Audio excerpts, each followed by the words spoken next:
Halo semuanya, Assalamualaikum warahmatullahi wabarakatuh. Selamat datang kembali di channel saya, Meidian. Teman-teman, di video kali ini saya akan berbagi cara membuat panada. Caranya sangat mudah loh, bahan-bahannya juga mudah untuk kita temukan. So, jangan kemana-mana, nonton videonya sampai selesai.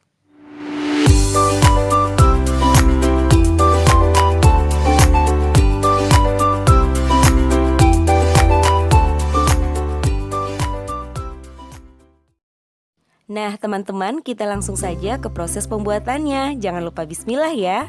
Pertama-tama kita akan membuat adonan roti. Campurkan 200 gram tepung terigu protein tinggi dan 100 gram tepung terigu protein sedang. Lalu tambahkan 2 sendok makan gula pasir dan 1,5 sendok teh ragi instan. Semua bahan kering ini diaduk-aduk hingga tercampur rata ya.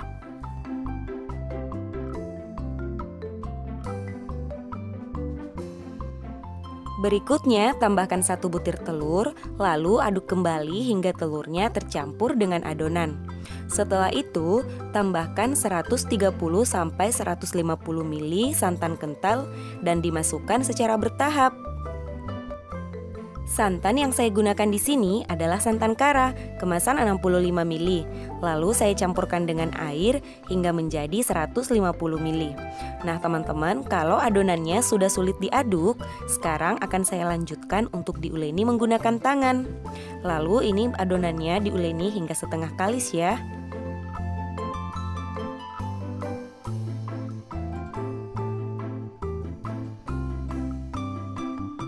Jika adonannya sudah setengah kalis, akan saya lanjutkan menggunakan mixer.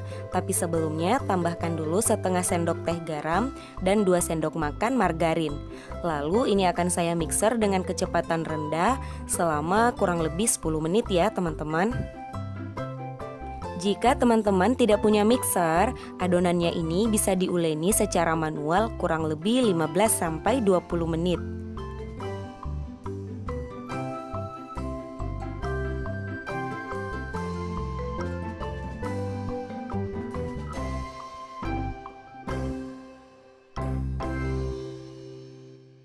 Nah, teman-teman, jika adonannya sudah kalis elastis, matikan mixer ya. Adonan yang sudah kalis elastis itu ditandai dengan adanya lapisan tipis saat ditarik. Nah, sekarang adonannya ini akan kita istirahatkan dulu kurang lebih 30 menit atau hingga mengembang 2 kali lipat. Sambil menunggu adonannya mengembang, sekarang kita buat isiannya. Nah, untuk membuat isiannya, di sini saya ada 1 ekor ikan tongkol asap yang sudah saya suir-suir. Ikannya ukuran sedang ya. Kemudian ada 1 wortel ukuran sedang, 3 batang daun bawang dan 4 lembar daun jeruk. Saya pakai daun jeruk purut.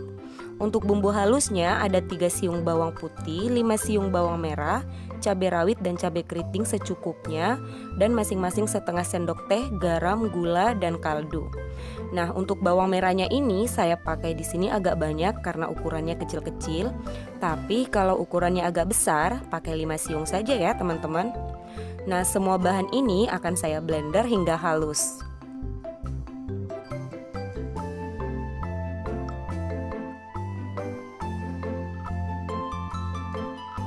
Sebelum di blender, tambahkan sedikit air atau sedikit minyak agar lebih mudah pada saat di blender. Nah, teman-teman, bumbu yang sudah dihaluskan ini akan kita tumis ya. Nah, sekarang tuang sedikit minyak ke dalam wajan dan panaskan. Setelah minyaknya agak panas, tuang bumbu halusnya ke dalam wajan, lalu tumis hingga wangi.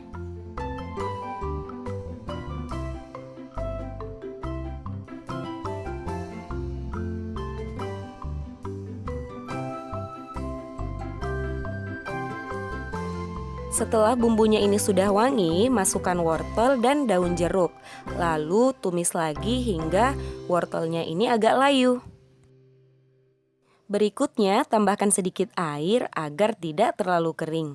Kemudian aduk-aduk kembali ya. Setelah itu tambahkan garam, gula, dan kaldu bubuk. Nah, teman-teman, ini diaduk-aduk dulu hingga tercampur rata. Setelah itu masukkan ikan yang sudah disuir-suir. Masukkan juga daun bawang yang sudah dipotong-potong. Nah, teman-teman, ini kita aduk sampai agak kering ya.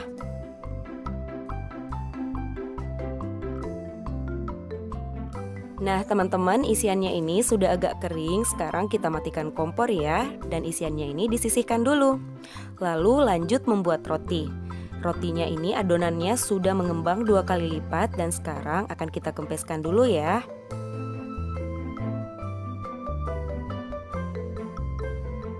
Setelah adonannya ini dikempeskan, bulatkan adonan lalu pindahkan ke bidang datar.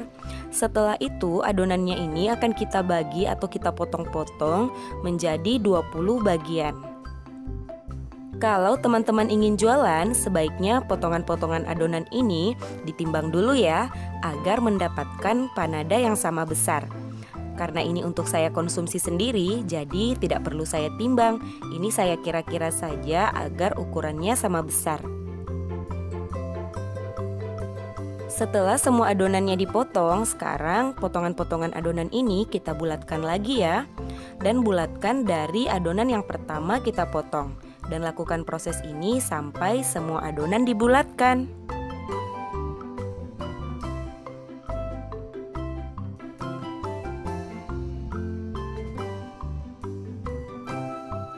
Setelah semua adonan selesai dibulatkan, sekarang kita akan buat panadanya. Dan ini isian yang sudah kita buat tadi. Nah, teman-teman, sekarang kita ambil adonan yang pertama kali kita bulatkan tadi, dan adonan ini kita gilas hingga tipis dan agak lebar.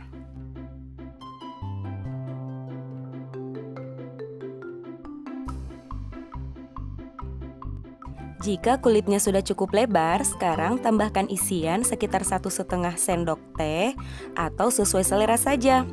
Setelah itu kita bungkus dan bagian pinggiran kulitnya ini kita satukan dan dipencet-pencet. Pastikan kulitnya ini tidak akan terbuka ya pada saat digoreng. Nah teman-teman, ini belum saya lipat. Kita akan melipat bagian pinggiran kulitnya ini pada saat akan kita goreng. Karena adonan kulitnya ini masih akan mengembang pada saat kita diamkan. Nah, ini saya tempatkan di sini dulu dan lakukan prosesnya sampai semua adonannya habis ya.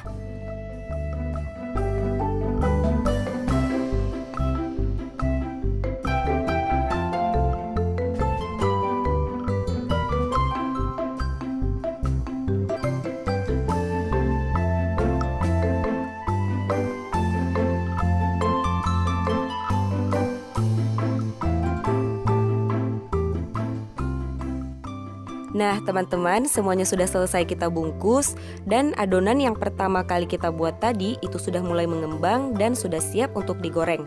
Nah sebelumnya bagian pinggirannya ini kita kempeskan lagi, lalu kita lipat ke dalam bagian pinggirannya agar terbentuk pinggiran yang keriting-keriting gitu.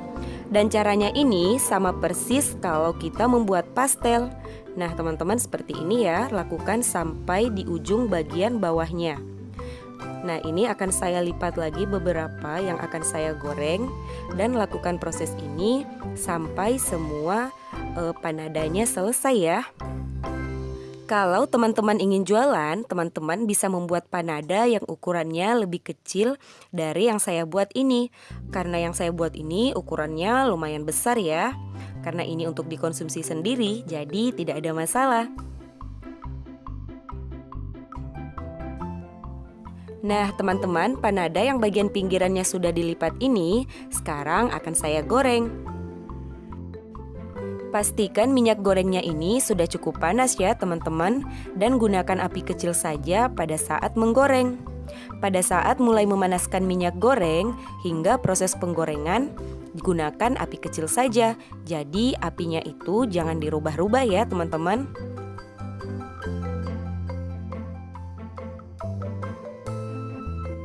Jika bagian bawah panadanya ini sudah mulai kuning keemasan, ini sudah bisa kita balik ya.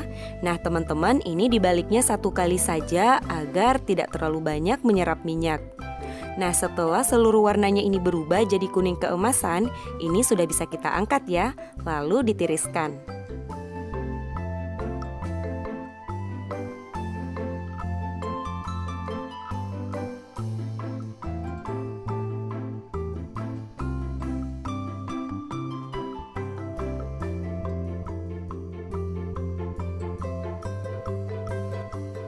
Nah, teman-teman, panada isi ikan tongkolnya sudah jadi. Bagaimana cara buatnya? Tidak begitu sulit, bukan? Bahan-bahannya juga tidak sulit untuk kita dapatkan. Nah, panadanya ini montok banget dan tentu saja ini kulitnya sangat lembut, rotinya ini sangat lembut dan kalian harus coba ini di rumah. Nah, teman-teman, sekarang kita cobain panadanya dulu dan kita lihat bagian dalamnya. Nah, teman-teman, ini dia bagian dalam panadanya. Cantik banget ya. Nah, teman-teman, selamat mencoba di rumah ya. Semoga resep kali ini bisa bermanfaat. Dan jika kalian suka dengan video kali ini, jangan lupa tinggalkan komen, like, subscribe, dan share video ini ke sosial media kamu. Sampai jumpa lagi di video-video berikutnya. Terima kasih sudah menonton. Wassalamualaikum, bye-bye.